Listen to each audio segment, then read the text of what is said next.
Iniciamos o segundo bloco no programa Dentro do Fato, aqui na TV Beltrão, conversando com o pastor Fernando Araújo sobre a PL 122/2006. Pastor, o senhor falava no bloco anterior de alguns artigos que afrontaram os movimentos sociais e religiosos desse nosso país. O senhor falava do artigo 1º, que trata da igualdade contra os preconceitos raciais e também da questão da educação sexual. Mais um outro artigo que levaram ao movimento a debater, a discutir e se posicionar contrariamente à PL? Todos os artigos do projeto, e o projeto como está, ele estabelece uma ação inconstitucional. A gente afirma a inconstitucionalidade desse projeto, inclusive quando você tenta estabelecer com ele a criminalização daqueles que estão numa situação de opor-se à prática homossexual. Na verdade, a gente afirma que a opção é aquilo que o indivíduo faz. Quando ele pratica a homossexualidade, ele faz uma opção. O que os grupos homossexuais afirmam, como foi colocado, é que dentro desse contexto é quase como uma realidade racial. Quando alguém vai fazer uma crítica, por exemplo, no sentido racial, esse alguém é criminalizado por discriminação. Mas é como nós temos dito, ninguém escolhe nascer com uma determinada raça, nascer brasileiro, ou nascer negro, ou nascer amarelo, ou nascer em uma determinada família. Isso não é opcional, mas as pessoas escolhem, isso sim, a sua opção, isso para quem acha que pode escolher. Na verdade, para esse tipo de pessoa, a pessoa acha que pode escolher. Biblicamente falando, não há escolha.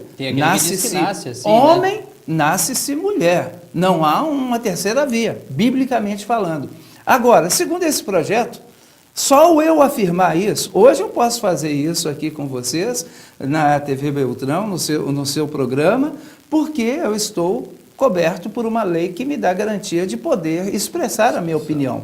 Segundo o PLC 12206, uma vez que ele passe, há até um adendo que a própria senadora Marta Suplicy tentou colocar no projeto para acalmar a classe religiosa, pensando que a gente não pensa. Eu acho que esse povo pensa que nós cometemos um suicídio intelectual, ou que o nosso neurônio que pensava morreu. Por quê? Porque, na verdade, o que se tentou dizer? Não, os pastores até podem dizer, até podem colocaram um adendo no PLC lá, dizendo que poderiam colocar, se expressar pastores, padres, religiosos, nas igrejas, nos templos, falando da questão homossexual como pecado. Por quê? Porque é próprio da prática da fé e na fé não se toca. Fora dali, não. Agora, fora dali, não. Mas agora, pastor... Na mídia, no rádio, na televisão, não.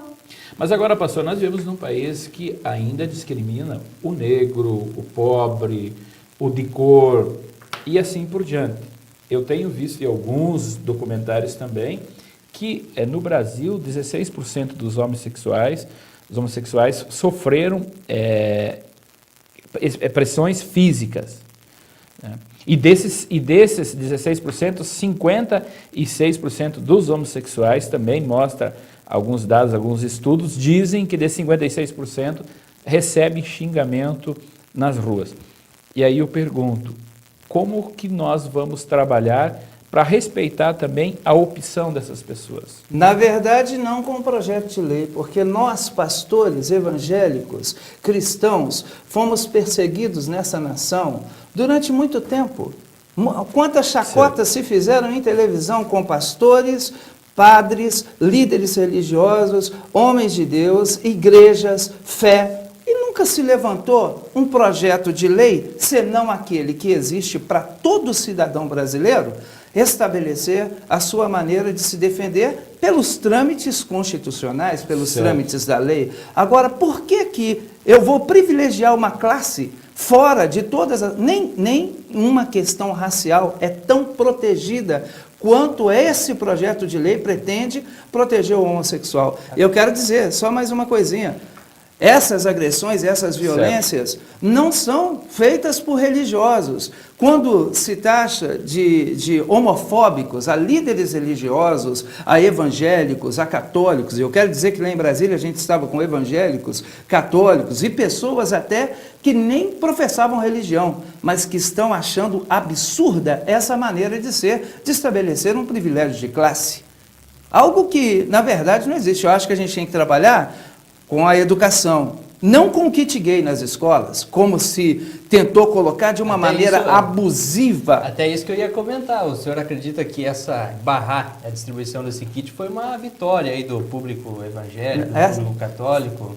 Essa foi uma vitória da família brasileira. Eu não atribuo essa vitória apenas ao público evangélico ou ao católico, mas à família brasileira. Um absurdo. Muitos pais mostraram desespero, né? Como é que iam trabalhar com os filhos essa questão, né? Telespectador, quem viu o vídeo, e eu quero dizer para você que o mais grave disso é que enquanto a presidenta Dilma Rousseff afirmava que o tal kit iria entrar dentro do contexto das escolas ou não iria entrar mais dentro, porque ela também sentiu repulsa por aquilo, eu quero parabenizá-la por isso, se isso de fato é integralmente verdadeiro. O senhor ministro da Educação dizia em entrevistas paralelas e posteriores que o kit seria apenas rearranjado. Então, esse discurso me cheira a alguma coisa que não está batendo. Isso, para mim, é uma coisa que não está valendo.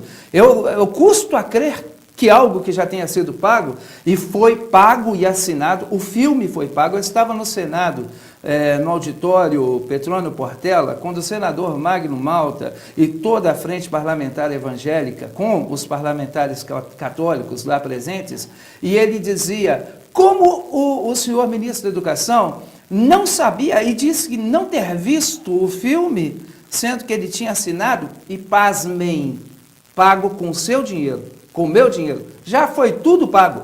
Ah, é evidente. Já foi tudo pago. Então, o que você vai fazer com esse material? Esta é uma gestão que é uma vergonha. Essa é uma gestão que, nesse sentido, precisamos rever em termos de conceitos e valores. Eu não estou falando de política. Eu estou falando de um momento onde a família brasileira precisa tomar posição. Nós estamos... Ontem teve o eclipse lunar, não é? Sim. E eu acho que nós estamos ainda eclipsados conceitualmente. A nível de valores, estamos assistindo tudo deitados, como diz o nosso hino nacional, em berço esplêndido. Deixando as coisas acontecerem, porque, afinal de contas, se pode fazer o que se tem que fazer, vamos deixar acontecer, cuidar cada um da nossa conquista pessoal. Eu quero dizer para você, amigo, é hora de nós, brasileiros, assumirmos a história do Brasil no sentido de participarmos intensamente desses debates. E é hora da gente entender que um projeto de lei como esse, que visa impedir ou restringir a expressão dos que pensam diferente daquilo que se quer impor como certo, como valor absoluto, é hora de nós nos colocarmos e nos posicionarmos. Por isso que nós fomos em 50 mil pessoas a Brasília. A mídia noticiou 20 mil, noticiou um grupo de pessoas pequeno. Nós tínhamos lá 50 mil pessoas. E nós tínhamos mais, além dessas 50 mil pessoas, 1 milhão, mais de 1 milhão de assinaturas foram entregues ao senador José Sarney. Não saio daí, estamos falando com o pastor Fernando Araújo, falando sobre a PL 122 de 2006.